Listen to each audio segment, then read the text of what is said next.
টানা বৃষ্টি ও পাহাড়ি ঢলে শেরপুরের বন্যা পরিস্থিতি অপরিবর্তিত, নতুন করে প্লাবিত হয়েছে নকলা ও সদর উপজেলা। বিস্তারিত জানাচ্ছেন সহকর্মী মুজাহিদুল ইসলাম। স্মরণকালের সবচেয়ে ভয়াবহ বন্যার কবলে পড়েছে শেরপুর জেলার 5টি নদ নদীর বাঁধ ভেঙে প্লাবিত হয়েছে অন্তত 2 শতাধিক গ্রাম।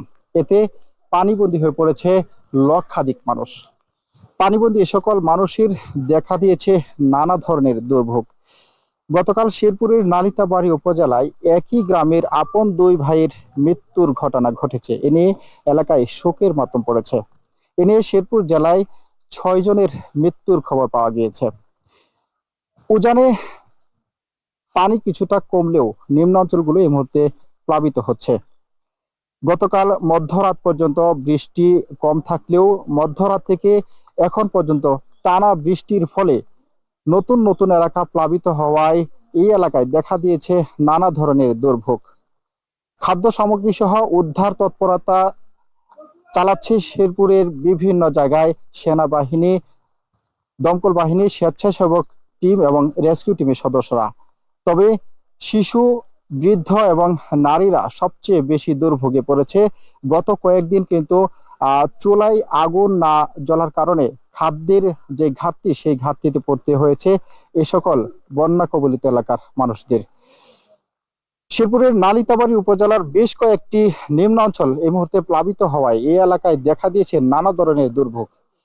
এই মুহূর্তে আমি রয়েছি শেরপুর জেলার নালিতাবাড়ী উপজেলার যোগানী ইউনিয়নে এবং যোগানী ইউনিয়নের প্রতিটি এলাকায় কিন্তু এই মুহূর্তে প্লাবিত হয়েছে এবং যার কারণে এই এলাকায় দুর্ভোগ কিন্তু বেড়েই চলছে।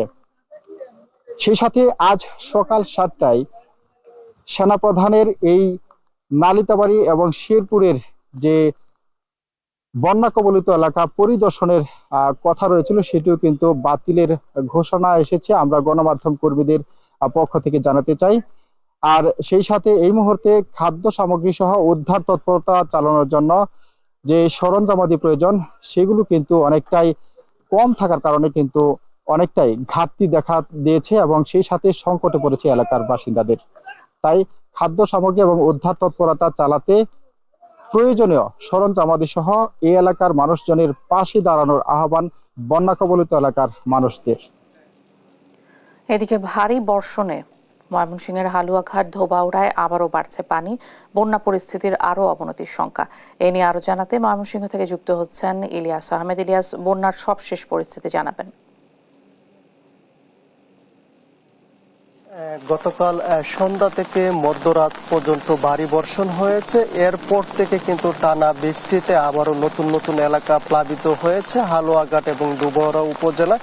আমরা এই বিষয়টি নিয়ে প্রশাসনের সঙ্গে কথা বলেছিলাম। তারা বলছেন যে কমপক্ষে 1,20,000 মানুষ কিন্তু পানিবন্দী হয়ে আছেন এবং তারা তাদের উদ্ধার তৎপরতা কাজ কিন্তু তারা চালাচ্ছেন। এবং আমি এখন রয়েছি ময়মনসিংহের হালুয়াঘাট উপজেলায়। এই উপজেলায় প্রায় 80,000 মানুষ পানিবন্দী অবস্থায় আছেন এবং তাদেরকে সকাল থেকেই আমরা দেখেছি যারা নতুন নতুন এলাকায় প্লাবিত হয়েছেন এবং দুর্ভোগের মধ্যে পড়েছেন তাদেরকে কিন্তু উদ্ধার করে আশ্রয় কেন্দ্রে নিয়ে যাওয়া হচ্ছে। অর্থাৎ মানুষের যে দুর্ভোগ সেটি কিন্তু অসহনীয় পর্যায়ে পৌঁছেছে এবং প্রত্যেকটি বাড়ি ঘরে আমরা দেখেছি পানি উঠেছে। বিশেষ করে খাবার পানির যে তীব্র সংকট সেটি কিন্তু প্রকট আকার ধারণ করেছে এবং সাধারণ মানুষের মধ্যে সাপ আতঙ্ক কিন্তু কাজ করছে এবং তারা অনেকটা ভয়ের মধ্যে আছেন এবং আমরা দেখেছি তাদের পাশে প্রশাসন সহ নাগরিক নেতৃবৃন্দরা দাঁড়ানোর চেষ্টা করছেন এবং সকাল থেকেই বৃষ্টি হওয়ার কারণে কিন্তু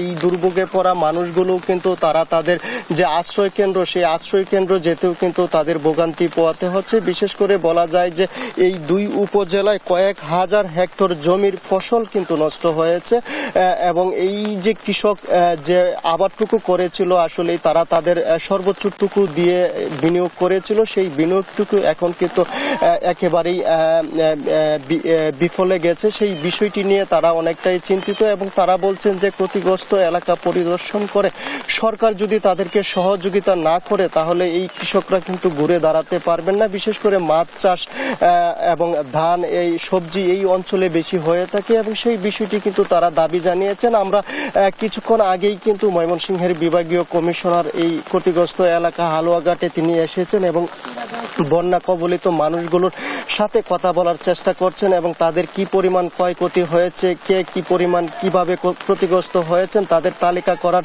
নির্দেশনা কিন্তু তিনি দিয়েছেন এবং সেই প্রেক্ষিতে কিন্তু ব্যবস্থা নেওয়ার কথাও কিন্তু তারা জানিয়েছেন। এবং আমরা দেখেছি বিশেষ করে খাবার সংকট কিন্তু এখন সাধারণ যারা দুর্ভোগে আছেন তাদের মধ্যে সবচেয়ে বেশি সমস্যা হচ্ছে এবং অনেকের বাড়িঘর পানিতে তলিয়ে যাওয়ায় তাদের যে শেষ সম্বলটুকু ছিল সেই শেষ সম্বলটুকু কিন্তু তারা আশ্রয় কেন্দ্রে নিয়ে যেতে পারেনি এবং ফায়ার সার্ভিস, বিজিবি এবং পুলিশ প্রশাসন তাদের যে উদ্ধার তৎপরতা কাজ সেটি কিন্তু তারা করে যাচ্ছেন এবং আমরা দেখেছি স্বেচ্ছাসেবীরাও কিন্তু তাদেরকে সহযোগিতা করছেন নানানভাবে। অর্থাৎ সর্বোপরি বলা যায় প্রশাসন থেকে উদ্ধার তৎপরতা কাজ চালানো হলেও যদি বৃষ্টি না কমে তাহলে আরো নতুন এলাকা প্লাবিত হওয়ার সম্ভাবনা রয়েছে, সেই বিষয়টি কিন্তু আমাদেরকে জানানো হয়েছে এবং সাধারণ মানুষকে সতর্ক থাকার কিন্তু পরামর্শ দিচ্ছেন প্রশাসন। এই ছিল আমার কাছে ময়মনসিংহ হালুয়াঘাট এবং ধুবাউড়ার বন্যা পরিস্থিতি নিয়ে সর্বশেষ।